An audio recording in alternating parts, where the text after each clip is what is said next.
प्यारे बुज़ुर्गों, माताओं, भाई और बहनों, ज़िंदगी में कई मौके हम सबके सामने आते हैं जो हमें लगता है कि बहुत दुख दर्द से भरे हुए हैं। तकलीफ़ हमें वहाँ से आनी शुरू हो जाती है जहाँ से कभी हम उसे सोचते नहीं कि हमें यहाँ से तकलीफ़ आएगी।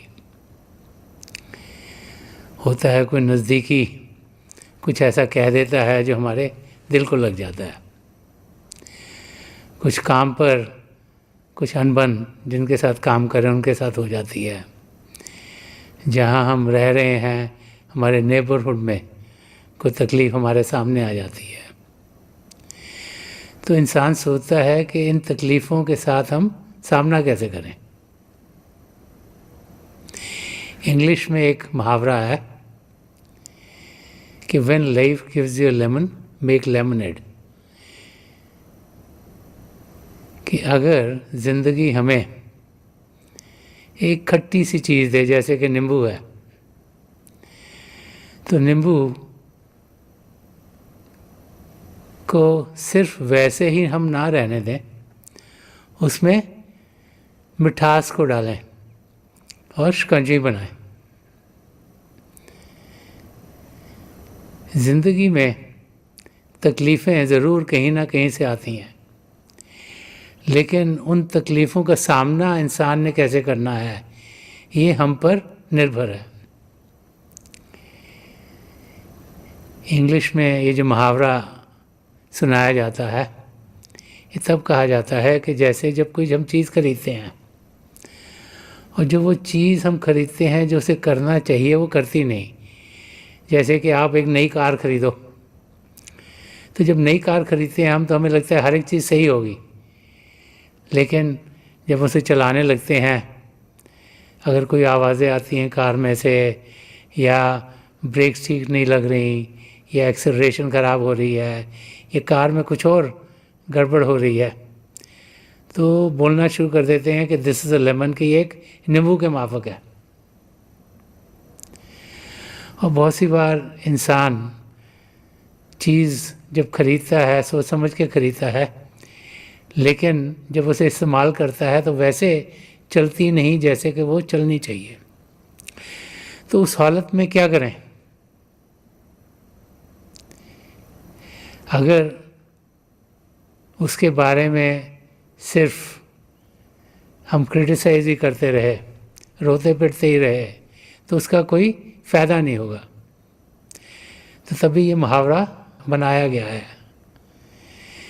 कि ज़िंदगी में तकलीफ़ें आएंगी, लेकिन उनमें हम मिठास डालें, नींबू के साथ पानी मिलाएं और मिठास डालें, तो एक बड़ी स्वादिष्ट ड्रिंक बन जाती है, जो गर्मियों में बहुत इंसान अच्छी तरह से पीते हैं और उससे बहुत सुकून मिलता है। तो ऐसे ही ज़िंदगी में जब तकलीफ़ हो तो उसका हम सामना करें। एक वाक़या है जो एक किसान की ज़िंदगी का है। एक किसान था और जो उसका फार्म था उस पर बहुत से जानवर रहा करते थे। उन जानवरों में एक गधा भी रहा करता था, और जो वो गधा था वो बहुत शरारती था। कभी एक शरारत करता था, कभी दूसरी शरारत करता था। तो जो किसान था उससे बहुत दुखी हो गया था। जब देखो किसी न किसी चीज़ में गधा कभी पैर मार जाता था, कभी कुछ कर देता था, और चीज़ें वो खराब कर देता था। एक दिन क्या हुआ कि रात का समय था और वो गधा उस फार्म पर जा रहा था, तो वो एक कुएं में गिर गया। उसने बहुत शोर मचाना शुरू कर दिया। तो जो बाकी जानवर थे उन्होंने उसकी आवाज़ सुनी, वहाँ गए तो देखा कि वो उस कुएं में गिरा हुआ था। तो जो किसान था वो अपने घर में सो रहा था, उसे कुछ आवाज़ आई नहीं। तो बाकी जानवरों ने जाकर उसके घर के पास बहुत ज़ोर ज़ोर से आवाज़ें करनी शुरू कर दी। किसान उठा, जब बाहर गया तो जानवर जो बाकी थे उसे कुएं की ओर ले गए। जब किसान ने देखा कि गधा कुएं में गिरा हुआ है और उसे लगा कि कोई तरीका नहीं कि इसको मैं कुएं में से बाहर कैसे निकालूं, तो उसने सोचा कि यही अच्छा होगा, ये बहुत तंग करता है मुझे, इसका क्रियाक्रम यहीं कर दिया जाए। उन्हें और किसान जो आसपास रहते थे उनको बुलाया और सब ने अपनी शवल लेके जो मिट्टी थी बाहर से वो अंदर कुएं में डालनी शुरू कर दी। अब जो गधा था जब उसके ऊपर मिट्टी पड़ी तो उसने और शोर मचाना शुरू किया। उसे लगा ओहो, ये तो मुझे मिट्टी मेरे ऊपर डाल रहे हैं, मुझे यहीं दफना देंगे। लेकिन फिर उसे लगा कि ये तो मिट्टी आई जा रही है और मैं नीचे जाऊंगा तो मेरे लिए अच्छा नहीं। तो शांत हुआ और उसे एक ख्याल आया। उसने मिट्टी जो उसके ऊपर गिरी थी उसको अपने ऊपर से छिड़काया, हिलाया, उसको नीचे कर दिया और एक कदम मिट्टी के ऊपर आ गया। जैसे जैसे मिट्टी और ऊपर से उसके ऊपर गिर रही थी वो अपने बॉडी से जो भी मिट्टी गिरी थी हिला के उसको नीचे कर देता था, तो आस्ते आस्ते वो ऊपर आना शुरू हो गया। अंधेरा बहुत था, किसी को कुछ दिख नहीं रहा था, तो सब लोग लगे हुए थे चलो अच्छा है मिट्टी डाली जा रहे हैं तो यहीं काम सारा ख़त्म हो जाएगा। लेकिन जैसे ही सुबह हो रही थी तो उन्होंने देखा कि इतनी मिट्टी वो डाल चुके थे कि जो गधा था बिल्कुल कुएं के ऊपर तक पहुंच गया था, वहाँ से उठ के वो भाग गया। तो जब हम हलचल में होते हैं, जब तकलीफ़ में होते हैं और हमारे अंदर हलचल हो तो उस समय हम कोई भी रास्ता निकाल नहीं पाते। जब हमें तकलीफ़ हो रही हो और हम उसी की बात करते जाएं कि इसने मुझे तकलीफ़ दे दी, उसने मुझे तकलीफ़ दे दी, पता नहीं कार क्यों ख़राब निकल आई, हमने तो पैसे भी पूरे दिए थे, और हम वही बातें करते जाएं तकलीफ़ के बारे में, तो वो तकलीफ़ दूर नहीं होगी। और जब हम हलचल में खुद होंगे तो हम किसी भी चीज़ का सल्यूशन नहीं निकाल सकते। लेकिन जब हम शांत होते हैं तभी अच्छे अच्छे ख्याल आने शुरू हो जाते हैं जिससे कि हम कोई ना कोई अच्छा रास्ता ढूंढ पाएँ। ज़िंदगी की ओर देखें, हर एक इंसान की ज़िंदगी में ऊंच नीच आती रहती है। हमें यही समझाया जाता है कि ऊंच नीच के साथ हमने अपनी ज़िंदगी प्यार से गुजारनी है। वो तब गुजरेगी जब हम अपने आप को शांत कर पाएंगे। अगर हलचल में ही रहेंगे तो तकलीफ़ ही तकलीफ़ होगी। लेकिन जैसे कहते हैं कि every cloud has a silver lining, कि जब अंधेरा हो तो रोशनी फिर निकल ही आती है कहीं ना कहीं से। तो हमें उस रोशनी को ढूंढना है और उस रोशनी को हम तब ढूंढ पाएंगे जब हम शांत अवस्था में होंगे। इसीलिए बार बार बार समझाया जाता है कि हम भजन अभ्यास करें। हम ध्यान बाहर की हलचल से हटाएं, हमारे अंदर जो प्रभु बस रहे हैं उनकी ओर ध्यान दें।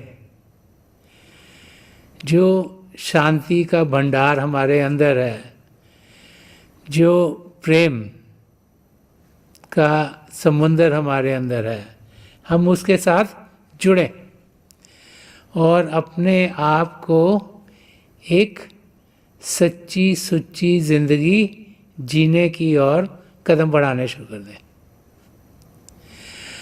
हम सब अपने आप को शांत कर सकते हैं अगर हम हलचल से दूर होंगे। जो बाहर की दुनिया, यहाँ पे सब चीज़ थोड़ी देर के लिए है, इधर हलचल ही हलचल है, कोई ऐसा नहीं जो कि सदा सदा के लिए रहेगा। लेकिन हमारे अंदर पिता परमेश्वर हैं जो सृष्टि के शुरुआत से थे, आज भी हैं और सृष्टि के आखिर तक रहेंगे। तो हमें उनके साथ जुड़ना है।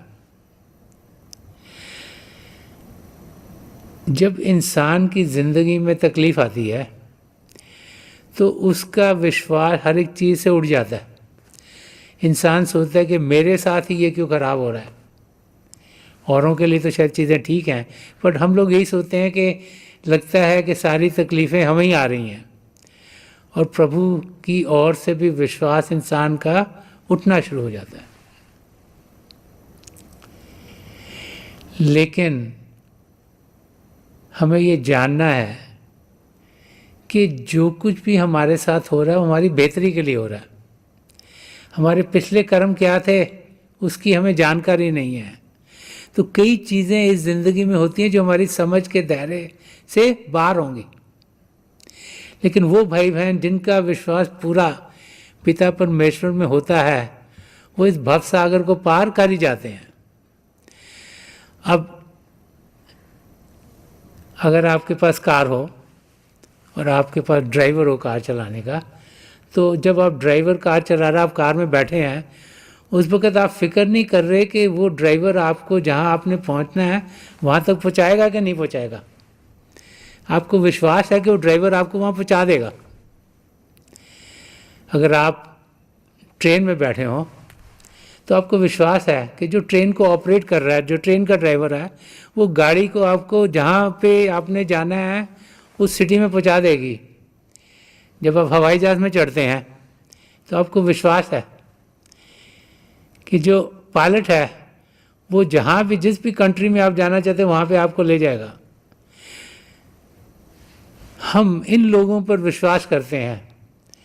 अगर शरीर के साथ कोई तकलीफ़ हो जाए और हम डॉक्टर के पास जाते हैं, जब वो जांच पड़ताल करते हैं और वो कहते हैं कि आपका ऑपरेशन होना है, तो हम कहते हैं हाँ हमारा ऑपरेशन हो जाए, हमारे लिए ठीक है। तो हम अपनी जान उनके हाथ में देते हैं, वो हमें बेहोशी की अवस्था में ले जाते हैं, तो हमें अंदर से विश्वास है बेहोशी की अवस्था में अगर डॉक्टर ले भी गए और अंदर जो भी कह रहे हैं उन्होंने ठीक करना है, उसके बाद हमको बाहर ले आएंगे। हम डॉक्टर में विश्वास करते हैं। हम अपने वकीलों में, अपने अकाउंटेंट्स में और जिनके साथ काम करते हैं उनके साथ, उनमें सब में विश्वास करते हैं। तो पिता परमेश्वर में क्यों नहीं? प्रभु ने सब कुछ रचा है, उनके भाने में सब कुछ चलता है, उनकी रज़ा में सब कुछ होता है। तो हमारा विश्वास प्रभु में पूर्ण क्यों नहीं होता? हम लोग जो हमें चाहिए वही प्रभु से मांगते रहते हैं। हम लोग यही सोचते हैं कि शायद हमारे दिमाग के ज़रिए जो हमें ज्ञान है उसी से ही हम सब कुछ पाएंगे, और जितना भी ज्ञान है दुनिया का हम पाते हैं उसी के ऊपर बेस होती है कि हमारी इच्छाएं क्या हैं, और हम सोचते हैं कि हमारी इच्छा पूरी होगी तो चीज़ें हमारे लिए बेहतर होंगी। लेकिन प्रभु जिन्हें मालूम है कि हमारा पास क्या था, हमारा प्रेजेंट क्या है, हमारा फ्यूचर क्या होगा, उसमें हम विश्वास क्यों नहीं कर पाते? क्योंकि जो हमारा मन है वो हमें असलियत से दूर रखता है। उसे मालूम है कि जब हमारा विश्वास प्रभु में पूरे तरीके से होगा तो हम अपनी मंजिल तक पहुंच जाएंगे, कि हमारी आत्मा का मिलाप परमात्मा में हो जाएगा और हम 84 लाख जिया जून से छुटकारा पाएंगे। तो हमारा मन नहीं चाहता कि हम प्रभु में विश्वास करें, इसीलिए इंसान डामाडोल हो जाता है। संत दर्शन सिंह जी महाराज ने अपने एक शेर में इसे बड़े प्यार से समझाया। वो फरमाते हैं कि नहीं जानता कि मैं क्या तुझसे मांगूं, जो मेरे लिए है भला चाहता हूं। वो फरमा रहे हैं कि एक सच्चे इंसान की प्रार्थना प्रभु से क्या होनी चाहिए कि हे पिता परमेश्वर, मुझे मालूम नहीं मेरे लिए बेहतर क्या है, कि मुझे तो ये मालूम नहीं मैंने पिछले जन्मों में क्या करा और इस जन्म में भी जो शुरू में क्या करा उसकी समझ नहीं, और आगे मेरे साथ क्या होगा उसकी भी मुझे समझ नहीं है। लेकिन आप सब कुछ जानने वाले हो, आपको सब कुछ मालूम है, तो जो आप चाहो मेरे लिए बेहतर है वो मेरी ज़िंदगी में डले। जब इस किस्म का विश्वास इंसान की ज़िंदगी में होता है तो वो अपनी मंजिल तक ज़रूर पहुंचता है। और जब हम शांत अवस्था में जाते हैं, अभ्यास करना शांत अवस्था में जाना है, तो फिर कोई भी मुश्किल होगी उसका हल निकलना शुरू हो जाता है। जब हलचल में रहेंगे तो उसमें हम क्या करना है उसकी ओर ध्यान नहीं दे पाते। इसीलिए जब भी हम तकलीफ में हों, जब भी लगे कोई सल्यूशन नहीं मिल रहा, तो हम भजन अभ्यास के लिए बैठे। हम देखेंगे अंदर से हम शांत होंगे। जब अंदर से शांत होंगे, अंदर से सुकून मिलेगा, अंदर से प्रेम मिलेगा, तो हम जो भी मुश्किलात हमारे सामने उसका हल पाना शुरू कर देंगे। कोई भी ऐसी चीज़ नहीं है जो सदा सदा के लिए हमें तकलीफ दे सकती है। कुछ कर्म हमने काटने होते हैं, तकलीफ आती है, चली भी जाती है। तो जब विश्वास पिता परमेश्वर में पूर्ण होता है तो फिर हम अपनी मंजिल की ओर कदम बढ़ा पाते हैं। बार महापुरुष जब भी धरती पर आए हैं वो हमें यही समझाते आए हैं कि सबसे ज़रूरी है कि हमारा विश्वास पिता परमेश्वर में हो। हम इस दुनिया में आने के लक्ष्य को जानें।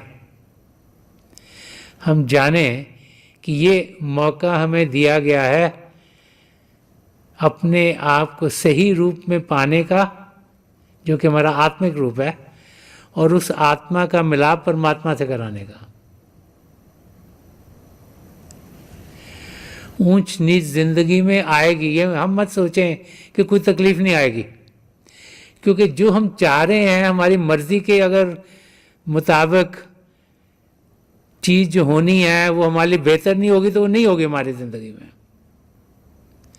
और जब हमारी मर्जी के मुताबिक कुछ होता नहीं तो हमें वो लगता है ये दुख दर्द हो गया हमें। तो हम जाने कि हमें लगेगा दुख दर्द आया ज़िंदगी में, लेकिन उसे घबराना नहीं, उसको जानना, उसको पहचानना, उसकी ओर ध्यान देना है और उसमें मिठास डालनी है। और हम देखेंगे कि नतीजा ऐसा होगा जिससे हमें सुख चैन मिलना शुरू हो जाएगा। जितना ज़्यादा विश्वास पिता परमेश्वर पे करेंगे उतना ही इस ज़िंदगी को प्रेम से हम गुजार पाएंगे। ये ज़िंदगी दी गई है कि हम भजन अभ्यास करें, ये ज़िंदगी दी गई है कि हम शब्द के साथ जुड़ें, ये ज़िंदगी दी गई है कि हम अंदर की दुनिया में उड़ान करें, ये ज़िंदगी दी गई है ताकि जो अंदर की दुनिया के नज़ारे हैं उनसे हम कुछ पाएं और अपनी आत्मा का मिलाप परमात्मा से कराएं। ये सब हम सब की ज़िंदगी में हो सकता है। करना ये है कि विश्वास पिता परमेश्वर पर रखना है। जो कुछ हो रहा है उनकी रज़ा में हो रहा है, जो कुछ हो रहा है हमारी बेहतरी के लिए हो रहा है। और बाकायदगी से रोज़ाना भजन अभ्यास करना है ताकि अंदर में जो प्रभु की ज्योति और श्रुति है, लाइट एंड साउंड है, उसके साथ हम जुड़ पाएँ और जो मन माया के पर्दे हमारी आत्मा के ऊपर पड़े हैं वो हटने शुरू हो जाएं, ताकि हम अपने आप को अपने असली रूप में पाएं। वो रूप जो चेतन है, वो रूप जो प्रभु के प्रेम से भरपूर है, क्योंकि वो रूप प्रभु का ही अंश है। हमारी आत्मा परमात्मा का